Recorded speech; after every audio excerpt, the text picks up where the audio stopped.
So health psychology, typically we think of it as having two main strands. One is really about health promotion, where there's health psychologists who work out more in the public health arena, where they're trying to encourage people to adopt better and more healthy lifestyles. So things like wearing seatbelts in cars, things like wearing crash helmets on bikes, things like stopping smoking are all the realms of psychologists who work in the area of health and health promotion.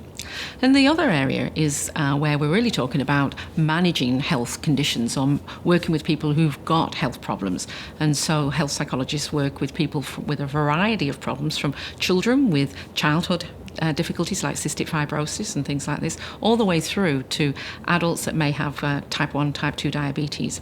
And what a health psychologist can do is help people make sense of their illness, can help them sort of learn a little bit more about how to cope with their illness, how to not just cope with sort of some of the psychological consequences of perhaps having a chronic health problem like anxiety or depression, but also to help them learn how to do things like manage some of their symptoms better, manage their pain better, for example, live a better quality of life despite having a chronic illness.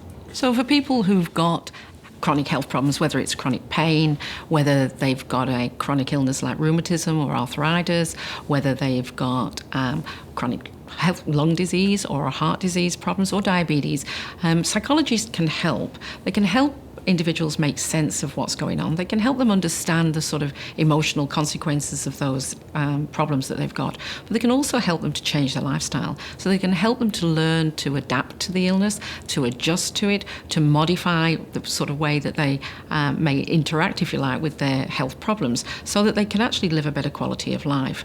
And so that doesn't mean that everybody who's got a health problem will have psychological problems too. But there's often some anxiety, some depression, even if they're mild symptoms that go along with chronic health disease and chronic health problems, and psychologists can help with that. Lots of the health psychologists in Australia are really good researchers, and the research that we do in health psychology is really important in terms of trying to understand those mechanisms that allow people to adapt and adjust to chronic illness, those sorts of psychological factors that allow people to take up healthy lifestyles in the first place. In health psychology, we're particularly interested in the interface between people's physical health and other aspects like their mental health and behaviour and well-being.